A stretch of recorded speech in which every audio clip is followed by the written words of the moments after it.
Hey, friendo, Steve here. And Larson. And welcome back to Going In Raw News Brief. We're going to try to keep this one brief today. We actually recorded an entire episode of News Brief while I was putting it together. This news broke. According to PW Insider and confirmed by Fightful, the Velveteen Dream has been released by the WWE.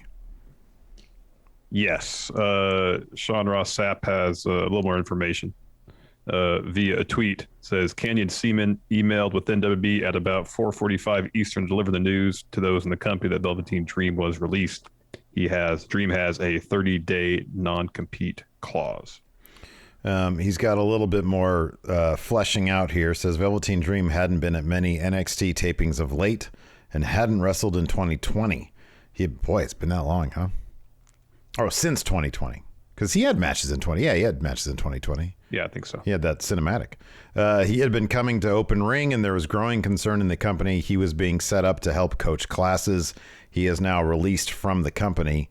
He also mentioned that he received a message about 10 minutes before PW Insider broke the Velveteen Dream news. And the message said this: I'm not going to tell you what I just heard, but I know you will hear it soon enough, so I'll just say it's true. Interesting stuff. Not terribly surprising given the last few appearances of the Velveteen Dream had been, not really building confidence that they had planned to do anything substantial with him. I'll just say that. So remains to be seen where he would go from here. 30 days from now, maybe we'll know if there's a demand for his services in the industry. We'll I don't know. Await word from him, I guess. Yeah. Yeah. Anyways, Sean Ross Sapp, obviously from Fightful. Go check out Fightful Select. PW Insider as well. Always have some decent news over there as well. So go check them out as well. We're going to continue on with this episode of News Brief. If it seems like we had not heard this news during the rest of this episode, we hadn't. Yeah. So here you go. Here we are an hour ago. Welcome back to Going In Raw News Brief. We're going to try to keep this one brief today. Larson, what's in the news? So it's been a bit of a rough year on a lot of fronts for New Japan Pro Wrestling, and things got a bit rougher today with the announcement that Will Ospreay will have to vacate the IWGP World Heavyweight Championship after suffering a neck injury during his match against Shingo Takagi at Wrestling Dontaku Night 2. In their announcement, New Japan adds that Ospreay is going back to the United Kingdom for treatment and rehabilitation, and that, quote, there is no timetable for Ospreay's return to action at this time, and thus he is forced to vacate the title. Was this, obviously this match it aired live, right? Do we know that? And do we know, was the match stopped? Nope. It went like 45 minutes, I think. Oh, really? Wow. Okay. So it just happened during some time in the match, and then, okay. Boy, that's a bummer. I mean, Ospreay, as you guys wrestles a pretty. I mean, not as much as he used to since he bulked up quite a bit. But he would wrestle a style. But I mean, in New Japan, especially those high profile matches, man, they do all sorts of crazy stuff. So yes. So this is sad, not terribly surprising, but still, another bump in the road for New Japan this year. Yeah, my goodness. So no word yet. Sorry to interrupt. No word yet on how they're going to determine a new champion. They're going to start doing shows again, I believe, here in a couple days.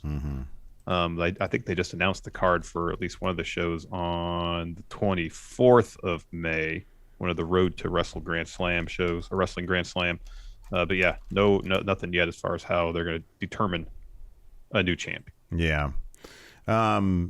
So we're doing this live right now. Bossman says, I saw that match where he messed his neck up. Lucky he wasn't hurt more.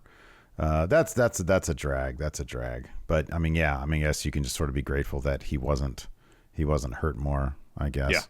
Yeah. Anyways, best wishes to Will Ospreay. Hopefully he comes back stronger. This is kind of interesting. Some inside baseball on the whole bringing back fans to the WWE. So recently, Andrew Zarian of the Mat Men podcast reported that WWE were planning to bring back live crowds in mid-July. And according to WrestleVotes, one of WWE's broadcast partners could be pushing them to bring back fans sooner rather than later. WrestleVote said this, heard from a very reliable source that Fox has privately pushed for a return to live crowds over the past few weeks, actively seeking updates on timeframes, etc.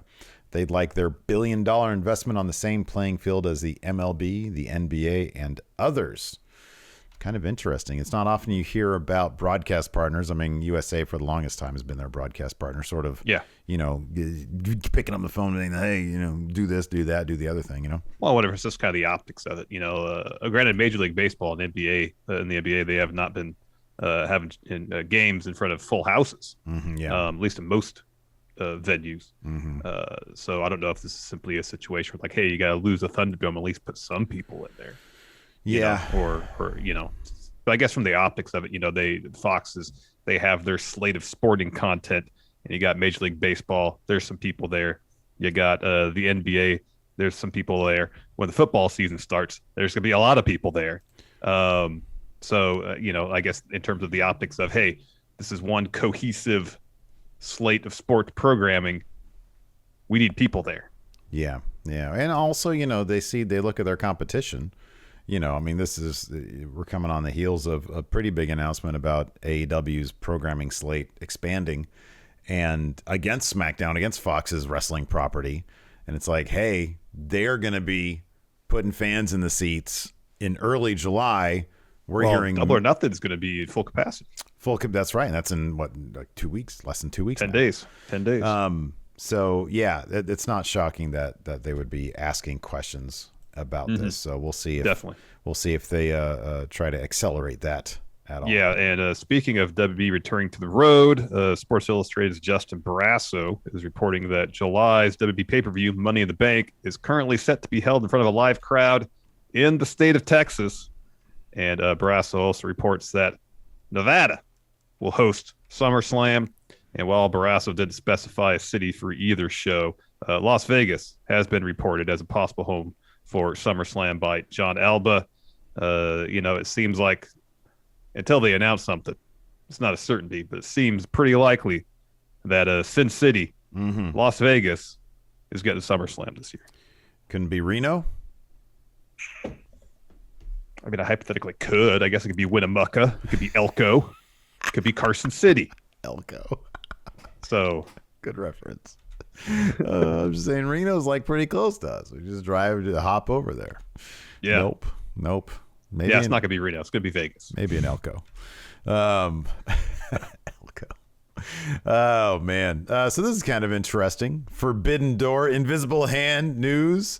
Is Don Callis done with Impact? A few days ago, Fightful Select, go check them out. They're great. Yes, go subscribe to Fightful Select. Reported that Don Callis was no longer listed as an executive vice president on Impact's website, fueling speculation that he had finished up his duties with the company. Today, Fightful Select confirmed that Callis is no longer an executive with the promotion and adds that, quote, Callis is expected to remain in an on-screen role with Kenny Omega wherever he goes. What's the deal with this? I mean, he's been integral, seemingly, him and Scott D'Amore, in sort of weathering COVID, sort of shedding Impact even befure COVID. The stigma of Impact. Yeah, definitely. The stigma of the previous regime. So yeah, kind of interesting that he's moving on. I wonder if it means he might have a role in AEW. I don't know. Yeah, I don't. I don't know for sure either, but I would suspect that all the work that he and Scott D'Amore put in terms of rehabilitating Impact's image, bringing in talent, revitalizing their creative. That's probably exhausting work, Yes. Yeah. And maybe at this point where he's done that for a number of years, he's like, okay, I could maybe get some sort of manager job with Kenny, make decent money doing that without having to put in 60, 70, 80-hour weeks. Mm-hmm. Maybe I'll do this for a little bit. That's just speculation. I have no idea, Yeah, I don't know. I don't know how much. Yeah, it's impossible to speculate. It'll just be interesting. Hopefully this was not a contentious thing. You would think that he wouldn't remain in an on-screen role if it was a contentious thing. Yeah. And yeah, it'll be interesting to see where this goes and how this gets figured out. I mean, given that he was the guy, I'm pretty sure that put together Jericho versus bringing Jericho to New Japan in the first place, which obviously was sort of felt like the first in a long line of dominoes that got us to where we are today. Well, it's the invisible hand at work. Exactly. Hopefully his good work continues in whatever capacity. Yes. And as you said, hopefully it's nothing contentious. Hopefully it's just him deciding to refocus where he wants to take his career. Right. We watch some NXT UK every Thursday. We do this at noon Pacific, 3 Eastern. It's a lot of fun. Keeping up with an hour of NXT UK. We got ourselves a brand new Heritage Cup holder, champion, whatever. Champion. Yeah, they call it champion. They call the holder of the cup the champion. Yeah. All right. In a terrific match that went 6 rounds. Tyler Bate 1-0. In falls to A-Kid, pulled off the win there, becoming the new Heritage Rules champion. It's just a really stellar match. I'd highly recommend. Yeah, it was really good. Some great storytelling there. Some great storytelling and tense, edge of the seat type stuff. Trent Seven with that towel, looking to throw it in the entire time, and Tyler Bates like, dude, stop doing that. Well, I mean, before the sixth round, he says, "I told you, don't do it." Takes the towel out of Trent's hands and then chucks it. It's like, man, what am I bringing you out here for? Says, "I'm the only one throwing towel anywhere, and it's going nowhere near this ring." Right. So also on NXT UK, we had the opening match, Rampage Brown versus Wolfgang. Rampage got the win with the Dr. Bomb later on. After the match, the rest of the Gallus boys on top ran into Rampage, and Joe Coffey said, "Hey, whenever you're ready, I'll come find you." Well, that's going to be in 2 weeks. It was announced that we're going to get Rampage versus Joe Coffey. That should be good. I'm pretty sure Gallus boys are going to be on top with that one, dude. Yeah, I feel like Joe Coffey's going to come out in the winning end of that one. After that, we had a Ashton Smith interview that was interrupted by Teo Man to set up a match. Mm-hmm. He said something vaguely rude about his partner, I think. I don't know. Something like that. Just his general vibe is off-putting, you know? Yeah. That Teo Man. And then we had a video package for Valkyrie. Mm-hmm. Yep, she's running around in the woods. And then we had Amel versus Zaya Brookside. And I was kind of surprised. I guess I shouldn't be too surprised because Amel destroyed Zaya Brookside in the break room a couple weeks ago. Woo. So she got the win with like a bear hug, choke slam, bomb type thing. It was, I don't know how to describe it exactly. Choke slam kind of. Yeah. After that, we had Shaw Samuels is like in the break room. Nathan Frazier walks in. They have a back and forth. That leads to a match. Yeah. After that, we had a terrific edition of Supernova Sessions with Ilya Dragunov. The entire time, I felt like both these guys were just trying not to crack up. Yes, trying not to laugh. what it was. Ilya looked like he wanted to laugh the entire time. So Noam Dar comes out and he tries to create a safe space for Ilya, referencing his temper issues, his emotional the problems here. Ever since his Walter match, he's been cracking during matches and just destroying people, sort of losing himself, blacking out in violence.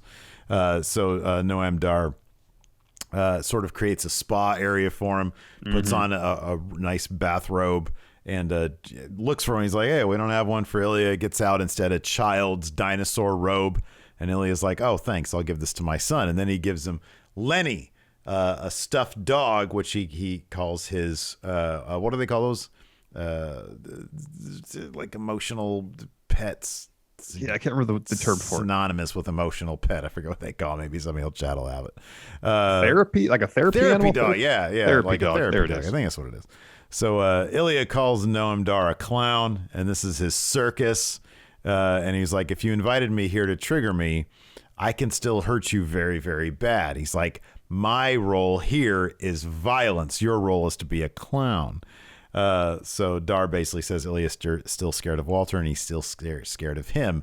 So that's probably going to set up a match in a couple of weeks. Yeah, it did in a couple of weeks. They announced it. Yeah, and then Ilya walks out, then comes back and gets Lenny. Mm-hmm. Oh, emotional support animal. That's what it is. Yeah. He comes back and he sort of stormed off at first, and he comes back and he gets Lenny, puts him under. He gets Lenny. It was pretty great. After that, Sam Gradwell, Steve's favorite, rushes into Sid Scala's office. He's calling NXT UK the most hazardous work environment. Most hazardous work environment he's ever been to. Talks about getting assaulted by Trent Seven. He says, "I'm not going to file charges. I just want a match." Tells Sid to make it happen. Mm-hmm. And then Sid is going to talk to that picture of Johnny Saint on his desk, because I'm pretty sure Johnny, should I make the match? All right. Right. Because I'm pretty sure he has not had contact with Johnny Saint since before COVID. After that, we had that Heritage Rules match. Like I said, it went all to 6 rounds. At first, it was a lot of wrestling, counter wrestling, and then it got chippy when Tyler Bate just clocked a kid. They started trading fists, and man, it got really intense. But in the 6th round, they had a kid kick out of a nasty looking Tyler driver. That was great. Mm-hmm. Tyler got the win with the roll up in the 6th round. Yep, really good stuff. Then we got Impact Wrestling tonight. We'll be doing our typical co-stream for that. What was this? 3 matches announced? Yeah. Finn Juice. I'm guessing this will be a tag title defense, since Ace Austin and Madman Fulton, number 1 contenders. Number 1. Wasting a little time getting their title shot. Yeah, right. We also have Kiara Hogan versus Tenille Dashwood, and Rohit Raju versus Jake something. Mm-hmm. I wonder if that'll have X Division ramifications or not. Because I would think that maybe Tenille Dashwood and Taylor Wilde might be going after those women's tag titles. Seems to be the case, yeah. Cool, right on. We'll be there for that over on the Twitch, twitch.tv/Steven Larson. Do us a favor, give this video a thumbs up, hit that subscribe button. Thanks, everybody, for tuning in. We appreciate it. Until next time, we'll talk to you later. Goodbye.